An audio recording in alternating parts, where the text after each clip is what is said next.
ఇటీవల ఒక news viral అవుతుంది సోషల్ మీడియాలో. అదేంటంటే ఆర్బీఐ $12 బిలియన్ విలువైన గోల్డ్‌ను అమ్మేసిందని.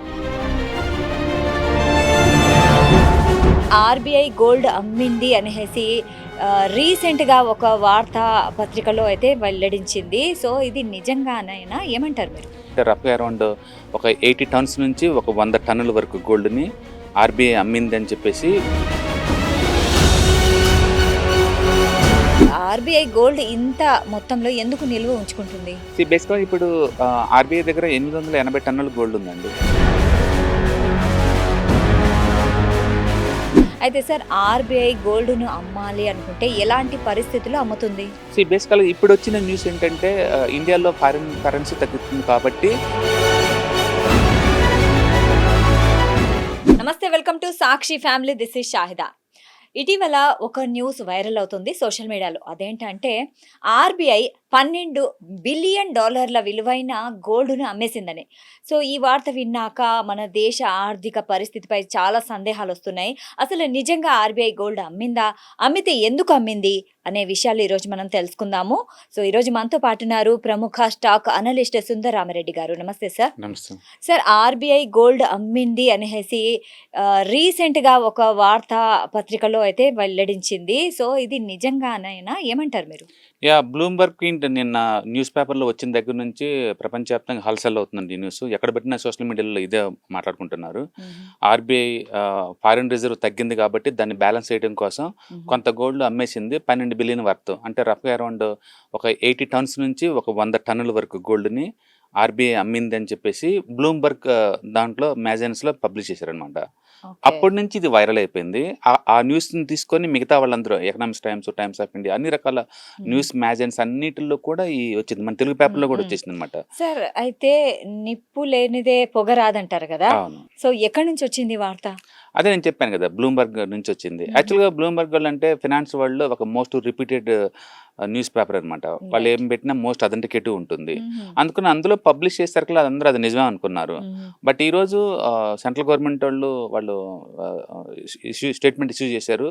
గోల్డ్ అసలు ఏం అమ్మలేదండి, అలాంటిది ఏం లేదు, అది ఫేక్ న్యూస్ అని చెప్పేసి క్లియర్‌గా చెప్పారు. ఆర్బీఐ అధికారికంగా ప్రకటించింది అనమాట. దాని మీనింగ్ ఏంటంటే బేసికల్‌గా ఆర్బీఐ ఎప్పుడైనా సరే అండ్ ఫారిన్ రిజర్వ్ ఏది అవసరం, ఎంత అవసరం, ఎలా ఉంచుకోవాలనేది వాళ్ళు డిసైడ్ చేస్తూ ఉంటారు. వాళ్ళకి ఏ పార్లమెంటు, ఏ సెంట్రల్ గవర్నమెంట్ పర్మిషన్ అవసరం లేదు. ఎందుకంటే ఇండియాలో మానిటరీ పాలసీస్ మొత్తాన్ని కూడా ఆర్బీఐ కంట్రోల్ చేస్తుంది. సో వాళ్ళు సెంట్రల్ గవర్నమెంట్తో కోఆర్డినేట్ చేసుకుంటూ ఏ అసెట్ని ఎలా మెయింటైన్ చేయాలో వాళ్ళు డిసైడ్ చేస్తారు. అందుకని గోల్డ్ ఎంత ఉండాలి అండ్ అలాగే ఫారిన్ రిజర్వ్ ఎంత ఉండాలి, అలాగే డెట్ సెక్యూరిటీస్ అని ఎంత ఉంచాలి, ఇవన్నీ వాళ్ళు డిసైడ్ చేస్తూ ఉంటారు. కాబట్టి వాళ్ళ అవసరాలు తగ్గట్టు ఒక్కొక్క అసెట్ క్లాస్ని అమ్ముతూ ఉంటారు లేదా కొంటా ఉంటారు. అయితే సార్, ఆర్బీఐ గోల్డ్ ఇంత మొత్తంలో ఎందుకు నిల్వ ఉంచుకుంటుంది? బేసిక్‌గా ఇప్పుడు ఆర్బీఐ దగ్గర 880 టన్నుల గోల్డ్ ఉందండి. 880 టన్నుల గోల్డ్ ఉంది. అండ్ 10 ఇయర్స్ బ్యాక్‌తో చూసుకుంటే ఇది చాలా ఎక్కువ. అప్పట్లో మనకి 370 టన్సే ఉండేది 10 ఇయర్స్ బ్యాక్. బట్ రీసెంట్‌గా బాగా తీసుకుందనమాట. ఒరిజినల్‌గా టోటల్ ఫారిన్ రిజర్వ్‌లో చూసుకుంటే గోల్డ్ వాటా ఇప్పుడు 16% వచ్చిందనమాట. 16%. ఎక్కువ సార్లు ఏంటంటే ప్రతి బ్యాంకు కూడా పర్సంటేజ్ లెక్క చూసుకుంటూ ఉంటారు. ఏదన్నా ఈ పర్సంటేజ్ ఎక్కువ అవుతుంది అనుకోండి, దాన్ని కట్ చేసుకొని అవసరాల కొద్ది వేరేది కూడా వాడుకుంటూ ఉంటారు. బట్ ఎందుకు ఇండియాకి ఇంత సెంటిమెంటల్ గోల్డ్ అంటే ఇండియా వాళ్ళు మొదటి నుంచి కూడా గోల్డ్ అంటే అదొక ఎమోషనల్ అటాచ్మెంట్, అదొక ప్రెస్టేజ్ ఇష్యూ అనమాట. ఈవెన్ పివి నరసింహారావు గవర్నమెంట్ వచ్చినప్పుడు కూడా మనకి ఇండియన్కి మనీ లేకపోతే ఆ టైంలో గోల్డ్ని వేరే కంట్రీలు తనఖా పెట్టేసి మనీ తీసుకొచ్చారు. అంటే ఫారిన్ రిజర్వ్ జీరో అయిన రోజుల్లో దాన్ని మన వాళ్ళు ఇన్స్టల్ట్గా ఫీల్ అయ్యారు. మన బంగారాన్ని వేరే దేశాలకు తనఖా పెట్టారు అని చెప్పేసి. అప్పుడు పివి నరసింహారావు గవర్నమెంట్ ఉన్నప్పుడు దాన్ని విడిపించేసి మళ్ళీ రివైవ్ చేశారనమాట. అప్పటి నుంచి ఇండియాలో కొత్త ఆర్థిక సవరణలన్నీ బిగినాయి అనమాట. అందుకని గోల్డ్ అంటే ఇండియా వాళ్ళకి చాలా సెంటిమెంటల్. దాన్ని మిగతా ఎసెట్ లాగా ట్రీట్ చేయరనమాట. ఇప్పుడు ఏకంగా అమ్మారు, 80 టన్నుల గోల్డ్ అమ్మారు అనే న్యూస్ వచ్చేసరికి ఏంటంటే లాస్ట్ 2 days నుంచి కూడా ఏ న్యూస్ పేపర్ తీసినా సరే, ఎక్కడ చూసినా సరే అంటే ఈ న్యూస్ గురించి వైరల్ అవుతా ఉంది. బట్ ఈ రోజు క్లియర్గా చెప్పారు సెంట్రల్ గవర్నమెంట్ వాళ్ళు, అది ఫేక్ న్యూస్, మేము ఎలాంటి గోల్డ్ అమ్మలేదని క్లియర్గా చెప్పారు. ఒకవేళ అమ్మినా కూడా ఓవరాల్ గా ఫారిన్ కరెన్సీ రిజర్వ్ లో పార్ట్ గా అమ్మితే అమ్మచ్చేమో కానీ మరి ఎంత సెంటిమెంటల్ అయితే పనికిరాదు కదా! సో ఫారెక్స్ రిజర్వ్‌లో గోల్డ్ పాత్ర ఎంతుంటుంది? వాళ్ళు ఏంటంటే అవసరానికి తగ్గట్టు ఏ అసెట్ ఎంత ఉండాలో వాళ్ళు డిసైడ్ చేస్తూ ఉంటారు. లాస్ట్ అంటే కోవిడ్ దగ్గర నుంచి ఇప్పటి వరకు లాస్ట్ 6 ఇయర్స్‌లో ఏంటంటే గోల్డ్ ఎవ్రీ ఇయర్ యావరేజ్ మీద 20% పెరుగుతా ఉంది. లాస్ట్ 1 ఇయర్‌లోనే ఆల్మోస్ట్ ఒక 60-70% దాకా పెరిగిందన్నమాట గోల్డ్. దాంతోటి వరల్డ్ వైడ్‌గా అన్ని దేశాల వాళ్ళు కూడా గోల్డ్‌ని కొంటే బీయింగ్ చేశారు. ఎందుకంటే అది అప్రిషియేషన్ ఎక్కువ అవుతుంది కాబట్టి. అట్లా ఆర్‌బీఐ కూడా ఎంతో కొంత గోల్డ్ కొంటా వస్తుందన్నమాట. అవును. చైనా వాళ్ళు కొంటున్నారు. అన్ని కంట్రీస్ కొంటా ఉన్నాయి. ఎందుకు అంటే డాలర్స్‌తో పోల్చుకుంటే గోల్డ్ త్వరగా పెరగడం అనేది ఒక రీజన్ అనమాట. అయితే ఇప్పుడు ఈ హార్ముజ్ జలసంధి స్తంభించిన దగ్గర నుంచి ఏం జరుగుతుందంటే అంటే ప్రపంచవ్యాప్తంగా సప్లైస్ అండ్ డిస్ట్రిబ్యూషన్స్ బాగా బీనైంది. అవును. దాంతోటి మళ్ళీ డాలర్ కావాల్సి వచ్చింది. హ్మ్. ఇప్పుడు ఇండియాలో ఏం జరుగుతుందంటే లాస్ట్ 1 ఇయర్‌లో ఎఫ్ఐఎస్ ఇండియన్ స్టాక్ మార్కెట్‌లో 3 లక్షల కోట్ల వర్త్ స్టాక్స్ అమ్మేసుకొని డాలర్‌లో కన్వర్ట్ చేసుకొని తీసుకెళ్ళిపోయారు లాస్ట్ ఇయర్. ఓకే. ఈ సంవత్సరం ఇప్పటికే ఈ 5 నెలల్లోనే లాస్ట్ 1 ఇయర్‌లో ఎంత అమ్మారో అంత అమౌంట్‌ని తీసుకెళ్ళిపోయారు.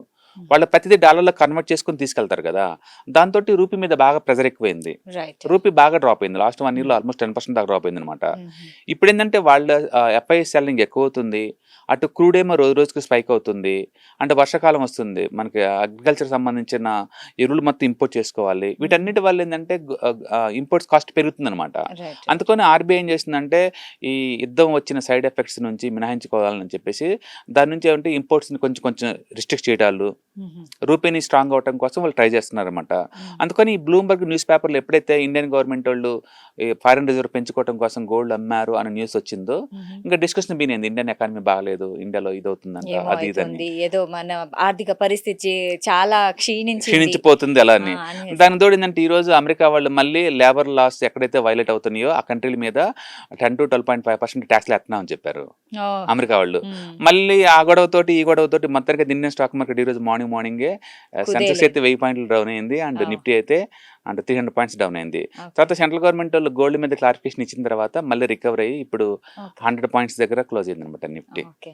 అయితే ఆర్బీఐ గోల్డ్ అమ్మింది అనేది ఇప్పుడు మీరు ఫేక్ వార్త అంటున్నారు అవును కదా. సో అవును అయితే ఆర్బీఐ దగ్గర గోల్డ్ ఉంది, అది కొంటుంది. అవును సో అది ఎప్పుడైనా అమ్ముకోవచ్చు కదా. అదేనే అంటుంది. ఫారిన్ కరెన్సీని ఎంతెంత రిజర్వ్ ఉంచాలి, ఎప్పుడెప్పుడు ఎలా వాడుకోవాలనేది ఆర్బీఐ కంట్రోల్ చేస్తాయి. ఇండియా మొత్తానికి మానిటరీ పాలసీని కంట్రోల్ చేసేది ఆర్బీఐ అనమాట. రేపొద్దున ఇన్ఫ్లేషన్ పెరుగుతుంది అనుకోండి, వడ్డీ రేట్లు తగ్గిస్తారు. ఇన్ఫ్లేషన్ బాగా తగ్గుతుంది అనుకోండి, వడ్డీ రేట్లు పెంచుతుంటారు. ఇలాంటి యాక్టివిటీ మొత్తం ఆర్బీఐ చేస్తుంది. కాబట్టి ఏ ఆస్తి ఎంతెంత ఉంచాలి అనేది కూడా ఆర్బీఐ కంట్రోల్ చేసుకుంటుంది. బట్ సెంటిమెంటల్ గా ఇంత గోల్డ్ అమ్మారు అనే న్యూస్ అనేది అది ఒక బ్యాడ్ న్యూస్ గా ట్రీట్ చేస్తుంది మార్కెట్, అంతే తప్ప ఇది కాదనమాట. అంటే ఒకప్పుడు మన దగ్గర అంత గోల్డ్ లేదు. చూడండి 10 years బ్యాక్ ఉంది మన దగ్గర 370 tons అనమాట. ఇప్పుడు అది 880 tons అయింది. వాళ్ళు కొనబట్టే అయింది కదా. అది కొన్నప్పుడు అమ్మే హక్కు కూడా వాళ్ళకు ఉంటుంది కదా. అంటే కొంతమంది ఏంటంటే పార్లమెంట్ పర్మిషన్ లేకుండా ఆర్బీఐలో ఎలా అమ్ముతారు ఇట్లా అనమాట. సెంటిమెంటల్ గా మాట్లాడుతున్నారు. అవసరం లేదంటారు. ఏం అవసరం లేదండి. మానిటరీ పాలసీ మొత్తం ఆర్బీఐ కంట్రోల్ చేస్తుంది ఇండియాలో. ఓకే. ఇండియాలో వెరీ క్లియర్ గా ఉంటాయి లాస్ అండి. So, ఇప్పుడు కోర్టు విషయాల్లో గవర్నమెంట్ ఇన్వాల్వ్ అవ్వదు. Court ultimate law and order లో. అలాగే మానిటరీ పాలసీలో ఆర్బీఐ అల్టిమేట్, స్టాక్ మార్కెట్ సంబంధించిన సెబీ అల్టిమేట్, పెన్షన్స్ మొత్తానికి అంటే ఈచ్ వన్ కి ఒక అథారిటీ ఉంది. వాళ్ళు చూసుకుంటారు ఏట్లో పెట్టాలి, ఎందులో పెట్టకూడదు అనేది. అంతే తప్ప మనం సెంటిమెంటల్ గా ఫీల్ అయ్యి ఒకవేళ రేపు రియల్ గా దానికి ఫారెన్ కరెన్సీ బాగా తగ్గిపోతుంది అనిపించింది అనుకోండి, డెఫినెట్ గా గోల్డ్ అమ్ముతారు, అందులో డౌట్ లేదు. ఓకే. బట్ ఇంటి సెంటిమెంట్ గా ఫీల్ అవ్వాల్సిన అవసరం లేదు నేను అంటుంది అది. అయితే మొత్తానికి చూసుకుంటే ఆర్బీఐ గోల్డ్ అమ్మాలి అనుకుంటే ఎవరి పర్మిషన్ అవసరం లేదు, Yes, yes. అది అమ్మచ్చు. అవును అవును ఎందుకంటే కొనే హక్కు వాళ్ళకున్నప్పుడు అమ్మే హక్కు కూడా వాళ్ళకుంటుంది. అది వాళ్ళకి బెనిఫిషరీ అనుకున్నప్పుడు వాళ్ళు అలా చేస్తుంటారు. అయితే సార్ ఆర్బీఐ గోల్డ్ ను అమ్మాలి అనుకుంటే ఎలాంటి పరిస్థితుల్లో అమ్ముతుంది? బేసికల్గా ఇప్పుడు వచ్చిన న్యూస్ ఏంటంటే ఇండియాలో ఫారిన్ కరెన్సీ తగ్గుతుంది కాబట్టి దాన్ని నిలబెట్టడం కోసం అంటే రూపాయిని బలపరచడం కోసం వాళ్ళు గోల్డ్ అమ్మారని చెప్పేసి రూమర్ క్రియేట్ చేశారు బ్లూంబర్గ్ వాళ్ళు. ఓకే, ఇప్పుడు కాబట్టి రేపొద్దున ఏదన్నా రూపీ బాగా వీక్ అయిపోతుంది అనుకోండి, అది స్టేబుల్ చేయడం కోసం మన దగ్గర డాలర్స్ కావాలి. ఒకవేళ డాలర్స్ తగ్గుతున్నాయి అనుకోండి, నెక్స్ట్ ఆప్షన్ ఏంటంటే గోల్డ్ అమ్మటమే. ఓకే, అప్పుడు గోల్డ్ అమ్మచ్చు. అంటే దీని అంటే ఎందుకు ఇలా అవుతుంది అంటే మన భారత్ అంటే రూపాయి విలువ తగ్గుతుందనా? తగ్గుతుంది, దాన్ని నిలబెట్టాలి అనే ప్రాసెస్ లో భాగంగా గోల్డ్ ను అమ్మచ్చు. గోల్డ్ నమ్మచ్చు. ప్రస్తుతం అయితే అది ఫేక్ న్యూస్. ఒకవేళ అమ్మితే దానికి రీజన్ అదే ఉంటుంది. డెఫినెట్ గా అదే ఉంటుంది. ఎందుకంటే మనకి ఫారిన్ రిజర్వ్ తగ్గింది అనుకోండి, బయట నుంచి మనం ఏం కొనలేం కదా. బట్ ఇండియా కావాల్సిన క్రూడ్ మొత్తం 90% బయట నుంచి తెచ్చుకుంటారు. వాటిని ఆపలేం కదా. మన దగ్గర ఫారిన్ రిజర్వ్స్ తగ్గుతా వస్తుంది రాను గత 4 months నుంచి. అదే టైంలో ఫారిన్ నుంచి మనకు వచ్చే రిమిటెన్స్ కూడా ఆగిపోయింది. ఇప్పుడు గల్ఫ్ కంట్రీస్ లో 1 కోటి మంది ఇండియన్స్ ఉన్నారు అక్కడ. ఓకే. వాళ్ళు ఎవ్రీ మంత్ వాళ్ళకున్న శాలరీ రాగానే మనకి ఇండియాకి పంపిస్తూ ఉంటారు. అవన్నీ ఆగిపోయినాయి ఇప్పుడు. ఓకే. లాస్ట్ 3 మంత్స్ నుంచి ఏం రావటం లేదు. ప్లస్ అమెరికా నుంచి వచ్చే మనీ కూడా తగ్గిపోయింది. అలాగే ఫారినర్స్ ఇండియాలో బిజినెస్ యాక్టివిటీస్ కూడా డల్ అయిపోయినాయి. అందుకని ఓవరాల్గా ఇండియాకి వచ్చే డాలర్స్ తగ్గిపోయింది. అదే టైంలో మనం ఖర్చు పెట్టే డాలర్స్ ఏమో ఎక్కువైపోతున్నాయి. ఎందుకంటే ఈ క్రూడ్ రేట్లు ఇవన్నీ పెరగడం వల్ల. అందుకని గవర్నమెంట్ వాళ్ళు కూడా ఈవెన్ గోల్డ్ మీద రిస్ట్రిక్షన్ పెట్టారు, ఇంపోర్ట్స్ తగ్గించుకోమన్నారు. సిల్వర్ మీద రిస్ట్రిక్షన్ పెడుతున్నారు. ఎందుకు అంటే ఇంపోర్ట్ కాస్ట్ ఎక్కువ అవుతుంది, రూపాయి బాగా వీక్ అవుతుంది. ఎందుకంటే ప్రపంచంలో ఏ కరెన్సీ కానంత వీక్ లాస్ట్ 1 year లో ఇండియన్ రూపీ జరిగింది అనమాట. లిటరల్లీ 10% డ్రాప్ అయింది ఇండియన్ రూపీ. దాన్ని స్టేబుల్ చేయాలంటే మనం డాలర్లో ఖర్చు పెట్టాలి. లేని డాలర్ ఎక్కడి నుంచి తీసుకొస్తావు? అందుకని డాలర్ మీ దగ్గర ఉండాలి.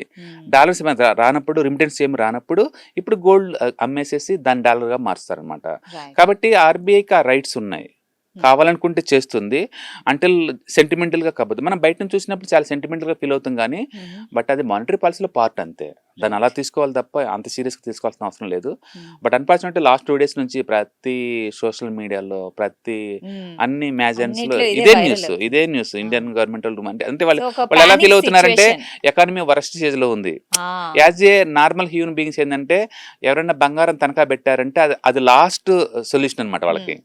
ఎక్కడ దొరకనప్పుడు ఎవరన్నా ఇంట్లో బంగారం ఇంకా దాన్ని తాకట్టు పెట్టారంటే వాళ్ళు చాలా ఇంకా పూర్ అయిపోయినట్లు ఫీలింగ్. ఎక్కడ మనీ దొరక ఇన్ టైంలో లాస్ట్ సొల్యూషన్ దాన్ని పెడతారనమాట. కంట్రీకి సంబంధించి కూడా అలా అనుకుంటున్నారు వీళ్ళు. బట్ అలా కాదు. ఇండియా దగ్గర ఎనఫ్ అంటే ఫారిన్ రిజర్వ్స్ ఉన్నాయి. వీళ్ళు ఊహించినంత వరస్ట్ ఏం లేదు. అండ్ గుర్తుపెట్టుకున్నారు last month GST collections 1.9 lakhs crore. అంటే దగ్గర 2 లక్షల కోట్ల దాకా వచ్చేసింది. అంటే 2 లక్షల కోట్లు. అది కూడా జిఎస్టీ 300 ఆర్టికల్స్ మీద తగ్గించిన తర్వాత కూడా. అంటే ఇండియన్ ఎకానమీ ఎలాంటి పెద్ద ఒడిదుడుకులు ఏమీ అవటం లేదనే విషయం క్లియర్గా అర్థమవుతుంది. కాబట్టి సేవింగ్స్ పెంచుకోండి, ఇంపోర్ట్ ఐటమ్ తగ్గించండి అన్న మోడీ గారు సలహా ఇచ్చిన దగ్గర నుంచి ఈ మూమెంట్ అందుకున్నారనమాట అందరు. ఇంకా ఎకానమీ ఏదో బాగాలేదంట, ఎకానమీ ఏదో ఇష్యూస్ ఉన్నాయంట, పెద్ద వ్యక్తి చెప్పారు మరి ఇది జరుగుతుంది అనేసి పానిక్ క్రియేట్ అవుతుంది. ఒకవైపు ఏమో ఇప్పుడు మనం చూసారు రాయగఢ్ లో ఎకరం వచ్చేకల్లా 230 crores ఆల్మోస్ట్. ఇవన్నీ ఎకరాసనే అంత రేటు పెట్టి కొంటున్నారు. ఇంకొక వైపు నుంచి జిఎస్టీ కలెక్షన్స్ కూడా హై ఎండ్ లో ఉన్నాయి. ఇంకో వైపు ఏమో పెట్రోల్ రేట్లు పెంచేందుకు మనం భయపడుతున్నాం. అంటే 2 రకాల ఇండియా చూస్తున్నాం ఇక్కడ. ఆ చిన్నోళ్ళు ఏమో చిన్న రేట్లకే ఉలిక్కి పెడుతున్నారు. ఇంకో వైపు లగ్జరియస్ గా ఇంకా లగ్జరియస్ ఐటమ్స్ కొంటానికి ధనికులు ఇంకా ధనికులు అవుతున్నారు, పేదవాళ్ళు ఇంకా పేదవుతున్నారు. అందుకని ఈ న్యూస్ మనం అటు నుంచి చూసినప్పుడే పానిక్ గా ఉంటుంది, ఇటు నుంచి చూసినప్పుడే నార్మల్ గా కనపడుతుంటుంది అనమాట. అయితే సార్ ఇప్పుడు భారత ఫారెక్స్ రిజర్వ్ పరిస్థితి ఎలా ఉంది? ఇప్పుడు తగ్గుతుంది. లాస్ట్ 3 months నుంచి తగ్గుతుంది క్లియర్ గా. బట్ అది మనం భయపడే అంతేం లేదు. తగ్గుతున్నమాట నిజం, పెరగపంగా. రీజన్స్ ఏమై ఉండొచ్చు అంటే వరల్డ్ వైడ్ గా ఇప్పుడు ప్రస్తుతానికి లాస్ట్ 2 years నుంచి కూడా ఆర్టిఫిషియల్ ఇంటెలిజెన్స్ స్టాక్స్ ర్యాలీ జరుగుతుంది. ఇప్పుడు కొరియా కావచ్చు, జపాన్ కావచ్చు, అమెరికా కావచ్చు, చైనా కావచ్చు, తైవాన్ కావచ్చు, వీటన్నిటిలో స్టాక్ మార్కెట్స్ 20 to 100% దాకా ర్యాలీ జరిగింది ఎక్సెప్ట్ ఇండియాలో లాస్ట్ 2 years నుంచి. ఎందుకంటే అక్కడ ఆర్టిఫిషియల్ ఇంటెలిజెన్స్ సంబంధించిన చిప్ మ్యానుఫ్యాక్చరింగ్ కానీ లేదా స్టాక్స్ కానీ అక్కడ ఉన్నాయన్నమాట. వాటితో ర్యాలీ జరుగుతుంది. ఇండియాలో అలాంటి కంపెనీస్ లేవు. రెండోది మనం ఆయిల్ మీద 90% డిపెండ్ అయ్యాము. ఆయిల్ రేటు బాగా పెరుగుతుంది. దాంతో ఇండియన్ ఎకానమీ ఏంటంటే అటు ఏ స్టాక్స్ లేవు, అండ్ రెండోది ఆయిల్ రేట్స్ బాగా ఎఫెక్ట్ అవుతున్నాం. అందుకని ప్రపంచం మొత్తం మీద ఈ పాయింట్ ఆఫ్ టైంలో కొంచెం ఎక్కువ ఇష్యూస్ ఉన్న స్టాక్ మార్కెట్ ఏదైనా ఉంది అంటే అది ఇండియన్ స్టాక్ మార్కెట్. బట్ అది ఓవరాల్ ఎకానమీ లాగా కాదు, only stock market point of లో మనం చెప్పాలంటే. బట్ ఎకానమీ పరంగా చెప్పాలంటే చిన్న ఇష్యూస్ ఉన్నాయి తప్ప అదర్వైజ్ ఎకానమీ వెరీ గుడ్ అనమాట. మరి వీళ్ళు భయపడంత ఏం లేదా. ఒకవేళ గోల్డ్ అమ్మిందే అనుకోండి, దీని మీద అంటే ఎలాంటి సంకేతం వస్తుంది ఆర్థిక వ్యవస్థ మీద? నేను అదే అంటుంది, సెంటిమెంటల్ గా తీసుకుంటాను తప్ప గోల్డ్ కొనటం ఎంత ఈజీయో అమ్మటం కూడా అంతే ఈజీ. మళ్ళీ రేపొద్దున గోల్డ్ డ్రాప్ అయింది అనుకోండి, మళ్ళీ కొనటం కూడా అంతే ఉంటుంది కదా. అందుకని గవర్నమెంట్ ఎప్పటికప్పటికే ఆ కండిషన్ బట్టి సిచ్యువేషన్ అనలైజ్ చేసుకొని ఏ అసెట్ లో ఇన్వెస్ట్ చేయాలా, ఏ అసెట్ ని ఎన్కాష్ చేసుకోవాలో వాళ్ళు డిసైడ్ చేస్తారు. మనం యాజ్ ఏ కామన్ మ్యాన్ గా స్టాక్స్ తక్కువ రేటుకి వచ్చినప్పుడు స్టాక్స్ కొంటాం, గోల్డ్ తక్కువ రేటుకి వచ్చినప్పుడు గోల్డ్ ఇన్వెస్ట్ చేస్తాం కదా, మళ్ళీ పెరిగినప్పుడు అమ్మేస్తాం కదా. అట్లా ప్రతి అసెట్ కూడా తక్కువలో వచ్చినప్పుడు కొంటాం, ఎక్కువలో ఉన్నప్పుడు అమ్మటం కామన్ విషయమే. ఏ అసెట్ కూడా పర్మనెంట్ ఉంచుకోవడానికి మనం బై చేయము. అండ్ ఈవెన్ ఆర్బీఐ కూడా అంతే, అది ఇన్వెస్ట్ చేస్తుంది అంటే లేదు, అది టెంపరీగా దాని బెనిఫిషనరీ ఉంటుంది కంట్రీకి అనుకున్నప్పుడు అది చేస్తూ ఉంటారు. కాబట్టి అమ్మినా తప్పు లేదు, కొన్నా తప్పులేం లేదు. యాక్చువల్లీ కొన్ని సెంట్రల్ బ్యాంక్స్ గోల్డ్ బాగా అమ్ముతున్నాయి ఈ మధ్యకాలంలో. దాని అర్థం అవి బ్యాంక్రప్ట్ అవుతున్నాయని కాదు, కొన్ని కొంచెం ఎన్కాష్ చేసుకుంటున్నారు అంతే. ఓకే. రేటు బాగా ఉంది కాబట్టి అమ్ముతున్నారు. అయితే సార్ వైరల్ అవుతున్న ఈ న్యూస్‌ని ప్రజలు ఎలా వెరిఫై చేసుకోవాలి? ఏదైనా సరే ఫ్యాక్ట్‌ని చెక్ చేసుకోవటం బెటర్ అండి. హ్మ్. ఆర్‌బీఐలో అఫీషియల్ వాళ్ళు అనౌన్స్‌మెంట్ చేసేంత వరకు నమ్మడానికి వీల్లేదు. హుహు. బట్ ప్రాబ్లమ్ ఏస్తుందంటే బ్లూంబర్గ్ లాంటి most authenticative and financial data release చేసే న్యూస్ మ్యాగజైన్సే హ్మ్. అండ్ ఇలాంటి పనులు చేస్తున్నప్పుడు మిగతా వాళ్ళు చిన్న చిన్న న్యూస్ పేపర్స్‌కి అలాంటి యాక్సెస్ కూడా ఉండదనమాట. ఆ! వాళ్ళు దాన్ని బ్లైండ్‌గా ఫాలో అవుతా ఉంటారు. ఇప్పుడు జరిగింది అదే. ఏదైనా న్యూస్ పబ్లిష్ చేసే ముందు కన్సర్న్ డిపార్ట్మెంట్ మన అథెంటికేటెడ్ చెక్ చేసుకోవటం చాలా బెటర్ అనమాట. హ్మ్. ఎందుకంటే ఇవి కంట్రీని ఎఫెక్ట్ చేసే న్యూస్ అవి చిన్న చిన్నవి కావు. హ్మ్. హ్మ్. కంట్రీని ఎఫెక్ట్ చూపిస్తున్నాయి. అవును. అందుకని ఆర్బీఐ తోటి వెబ్సైట్లో చెక్ చేసుకోవటం కానీ లేదా ఆర్బీఐ పబ్లిక్ రిలేషన్ అధికారిక ఆఫీసర్తో మాట్లాడి వెబ్‌సైట్‌లో చెక్ కానీ చేయాలి. చెక్ హ్మ్. చేసుకొని పబ్లిష్ చేస్తే బాగుండేది. హ్మ్. వాళ్ళు అనవసరంగా పబ్లిష్ చేశారు. దాంతోటి అందరూ అన్ని న్యూస్ పేపర్స్ అన్నీ కూడా దాన్ని యాజిటీస్‌గా ట్రాక్ చేసుకుంటూ ఇదవుతుంది. హ్మ్. అంటిల్ ఈరోజు ఇండియన్ గవర్నమెంట్ స్టేట్మెంట్ ఇష్యూ చేసేంత వరకు కూడా అందరూ అది నిజమే అనుకున్నారు. హ్మ్. ఎందుకంటే ఫారెన్ రిజర్వ్ తగ్గుతున్న మాట నిజం లాస్ట్ 3 మంత్స్ నుంచేసి. ఈ వారు బిలియన్ దగ్గర నుంచి ఇండియా బాగా ఎఫెక్ట్ అవుతున్న మాట నిజం. కాబట్టి వాళ్ళు నిజంగా అమ్మారేమో అనుకున్నారు. రైట్. బట్ అవును. నేనంటుందంటే అమ్మినా కూడా అది ఓవరాల్ పాలసీలో మీకేమి పార్ట్‌గా ఉంటుంది ప్రాబ్లమ్ తప్ప అవ్వదు. మీరు మరీ అంత సెంటిమెంట్‌గా పోవాల్సిన అవసరం లేదంటాను. Okay. Thank you so much sir. Right. మంచి విషయాలు చెప్పారు. రైట్. సో చూసారు కదా! అంటే ఆర్‌బీఐ $12 బిలియన్ విలువైన గోల్డ్‌ని అమ్మింది అనే వార్త కంప్లీట్‌లీ ఇది ఫేక్ అనమాట. ఇప్పుడే సార్ చెప్పారు. సో ప్రజలు పానిక్ అవ్వాల్సిన అవసరం లేదు. దీనిపై అంటే ఆర్థిక ప్రభావం అనేది ఎలాంటి ప్రభావం ఉండదు. ఆర్థిక వ్యవస్థ మీద, ఆర్థిక పరిస్థితి కూడా చాలా బావుందని అంటున్నారు. సో ఇది ఇవాల్టి కార్యక్రమం. మరో కార్యక్రమంలో మళ్ళీ కలుద్దాం. అంటిల్ దెన్ కీప్ వాచింగ్ సాక్షి టీవీ. సాక్షి టీవీ ప్రసారాలను నిలిపివేయటం చట్టరీత్యా నేరం. సాక్షి టీవీ ప్రసారాల కోసం మీ స్థానిక కేబుల్ ఆపరేటర్ను వెంటనే సంప్రదించండి. DTHలో ఇంటర్నెట్లో కూడా సాక్షి టీవీ ప్రసారాలను వీక్షించవచ్చు.